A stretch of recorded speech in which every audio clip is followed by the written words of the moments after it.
Jonathan and I celebrated our anniversary with a cozy dinner and thoughtful gifts, but our joy turned to horror. I couldn't imagine that my silly gift idea of doing a DNA test could turn into the end of our relationship, with my mother also revealing a secret from the past that almost ruined my present. Get a cup of coffee and settle down, because this story is inspiring from start to finish.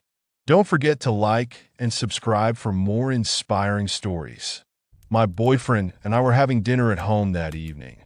The warm glow of the candles on the dining table added to the cozy atmosphere, and the scent of the delicious meal we had just finished lingered in the air. It was our relationship anniversary, a special night we both looked forward to celebrating. As we finished eating, it was time to exchange gifts. I carefully took the gift box out of my bag and turned to Jonathan, my boyfriend. His eyes sparkled with curiosity and excitement. "You first," I said playfully, eager to see what Jonathan had prepared for me. He always gave such thoughtful gifts, and I could hardly wait. "All right," Jonathan replied with a smile. He reached under the table and pulled out a small gift bag, handing it to me. His smile was warm and loving, making my heart flutter. I quickly grabbed the bag and began to unwrap it eagerly. The anticipation was almost too much. Inside the box was a beautiful necklace with a cat-shaped pendant. The intricate details of the cat's figure were exquisite, and I couldn't hold back my tears. My eyes filled with tears of joy and sadness. "It's Chris, my Chris." I smiled through the tears, but they kept coming.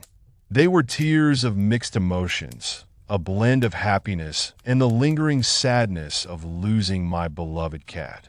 "I know it's been hard for you since you lost your cat, but I want you to know that she's always with you, and this pendant will remind you of that," Jonathan said softly. "Thank you, love." I hugged Jonathan tightly. It was such an unexpected gift, but it truly touched me. Jonathan understood what had been troubling me recently. I felt so happy at that moment, knowing I had a loving person by my side. He understood me better than anyone else. It felt like nothing could go wrong when he was around. I wiped my eyes and handed my gift to him. "My turn," I said, feeling a mix of excitement and nervousness about his reaction. Jonathan took my gift and carefully unwrapped it, trying not to tear the wrapping paper, which was so like him. I watched him closely, eager to see his reaction. His eyes widened as he saw the contents of the box. "Of course, after your gift, mine doesn't seem good enough. But I knew you loved history, so I thought you'd be interested in learning about your own," I said, trying to keep my voice steady. "Don't be silly, love. Your gift will be wonderful, and I'm sure it's just as good." Jonathan placed his hand on my knee and smiled warmly, reassuring me. "All right, open it up," I said, smiling back at him. Jonathan opened the box, and inside were a document and 2 hair samples.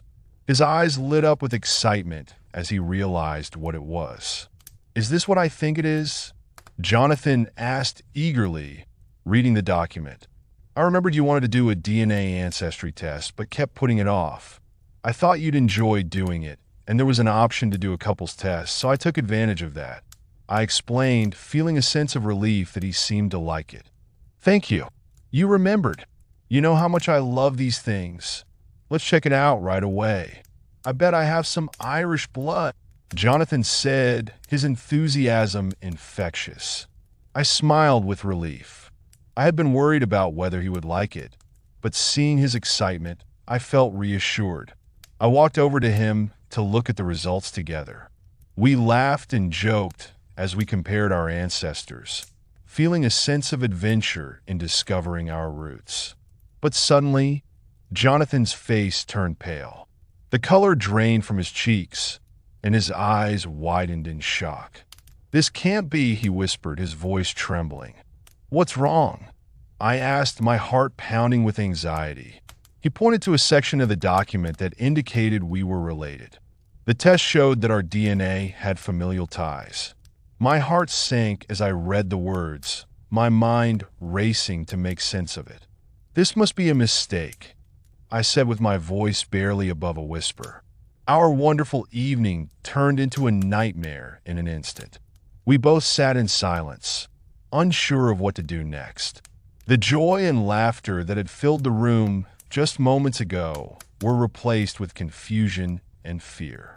I reached for Jonathan's hand, and we held on to each other, trying to find some comfort in the midst of the unexpected and unsettling revelation.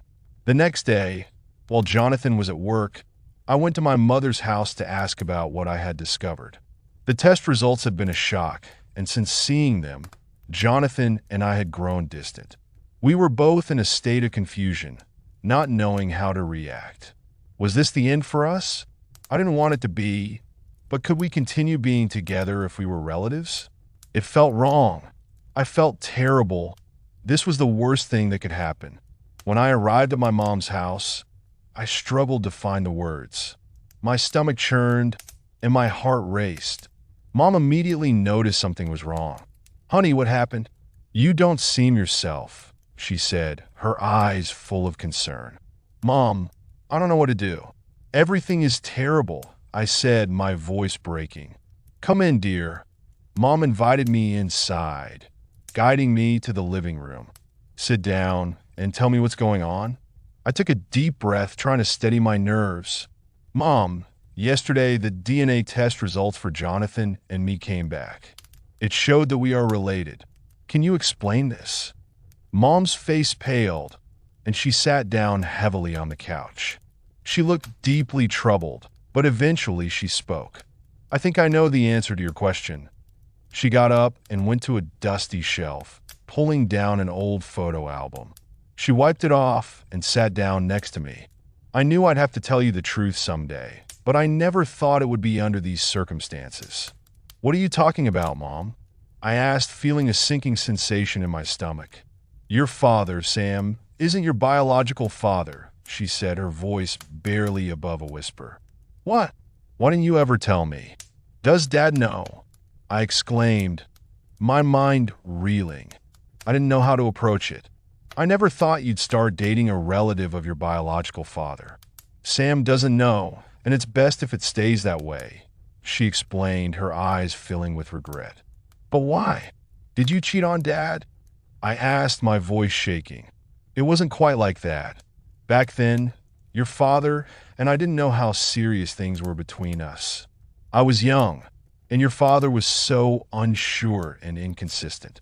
His friend Kevin from work was always around and really wanted to be with me," she began, looking away.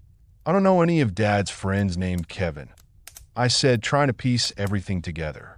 They never spoke again after Kevin confessed his love for me. That night, he got drunk and confessed to me right in front of Sam. Sam attacked him, and they had a falling out, but Sam didn't know I had spent the night with Kevin the day before. She continued with tears in her eyes. "So it's true? My Jonathan is related to Kevin, my biological father?" I asked, feeling the weight of the revelation. "Possibly. That's the only way I can explain the test results," Mom said, her voice filled with sorrow. "What should I do now? I love Jonathan. I want to spend my life with him," I cried, feeling a mix of desperation and confusion. "Honey, if he's your relative, it's wrong. I understand it's hard, but sometimes we have to make tough decisions," Mom said gently, placing a hand on my shoulder. "Why? Why did this happen? If you had just been faithful to my father, none of this would have happened," I shouted, unable to contain my anger. "Honey, please forgive me. I didn't know it would lead to this," she pleaded, tears streaming down her face. "I don't want to see you," I yelled, standing up abruptly. I couldn't stay with Mom for another second. Not now. Not at this moment. I needed to talk to Jonathan. I left the house, slamming the door behind me.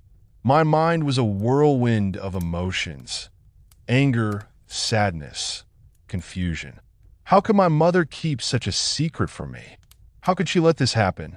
I drove home, my thoughts racing, trying to make sense of everything. When I got home, I found Jonathan sitting on the couch, looking worried. As soon as I walked in, He stood up and came over to me, concern etched on his face. I took a deep breath, knowing I had to tell him everything I had learned from my mother. "Jonathan, we need to talk," I said, trying to keep my voice steady. He nodded and led me to the couch, where we both sat down. "What's going on?" he asked gently, taking my hand in his. "I went to see my mom today," I began, feeling the weight of the conversation pressing down on me. "She told me something that changed everything." Jonathan looked at me with wide eyes, waiting for me to continue. I could see the worry in his expression, and it broke my heart to think about how this might affect us. "She told me that my dad, Sam, isn't my biological father," I said, watching his reaction closely. "She said that my biological father is a man named Kevin, who was a friend of Sam's." Jonathan looked shocked. "I don't know anyone named Kevin," he said slowly. "My mom never talked about my dad, so I have no idea who he could be." "That's the thing," I continued. "Mom said that Kevin was in love with her and that they had a fling right before she got serious with Sam. She thinks there's a chance that your dad could be Kevin." Jonathan's face grew pale. He sat back looking dazed. "So, we could be related?" he asked, the words sounding strange and unreal. I nodded, feeling tears well up in my eyes. "It seems like it," I whispered. "It feels so unfair. I can't believe this is happening because of something that happened so long ago." Jonathan reached out and pulled me into his arms. "It's okay," he said softly. "We'll figure this out." He always knew how to make me feel better just by being there and listening. His presence was comforting, but the reality of our situation weighed heavily on both of us. "We need to talk about what happens next," Jonathan said after a few moments of silence. "What happens next, Jonathan?" I asked, my voice trembling. "You understand that if this is true, we need to decide what will happen between us," he said gently, his eyes filled with sadness. "Don't say that, Jonathan," I cried, feeling my heart break. "I don't want this any more than you do, but we can't leave things as they are." "It would be wrong," he said in a firm but caring voice. I couldn't hold back my tears. It was horrible how everything could change so much in one day. I buried my face in my hands, feeling overwhelmed by the emotions flooding through me. Suddenly, our conversation was interrupted by a phone call. I took out my phone and saw the number, looking confused at Jonathan. "Who is it?" he asked, frowning. "This number? It's the place where I ordered the test," I said, my voice trailing off. "Maybe not now. They probably want to ask for feedback, and you're not likely to say anything nice right now," Jonathan suggested, trying to protect me. "I think it's something else. I feel like I need to take this call," I said, my instincts telling me it was important. I answered the phone and heard a woman's voice on the other end. She confirmed my name and order number and then sighed heavily. "I'm very sorry. There was a terrible mistake. During your test, the DNA samples got mixed up, which caused incorrect results," she explained. "What do you mean?" I asked, my heart pounding. "The DNA test you ordered was done incorrectly. We offer you another test for free," she said apologetically. "No, thank you. Are you sure the test was wrong?" I asked, needing to be certain. "Yes, absolutely," she confirmed. "Thank you for calling," I said, feeling a huge sense of relief. I was one step away from having my life ruined by a stupid mistake made by some scientist. So much could have changed in this day. I turned to Jonathan, feeling a mix of relief and disbelief. "Jonathan, it was a mistake. The test was wrong." He looked at me, his eyes widening with hope. "Are you sure?" he asked, his voice barely above a whisper. "Yes, they confirmed it," I said, tears of relief streaming down my face. "We're not related." Jonathan pulled me into a tight hug, and we held each other, realizing how close we came to being victims of a mistake. I hugged him as tightly as I could, never wanting to let go. The fear and confusion melted away, replaced by a profound sense of gratitude. From that day on, I cherished our relationship even more. I never wanted to feel that we couldn't be together again. The experience brought us closer, and we learned to value each other even more deeply. Jonathan and I knew that no matter what challenges we faced, we would face them together with love and resilience.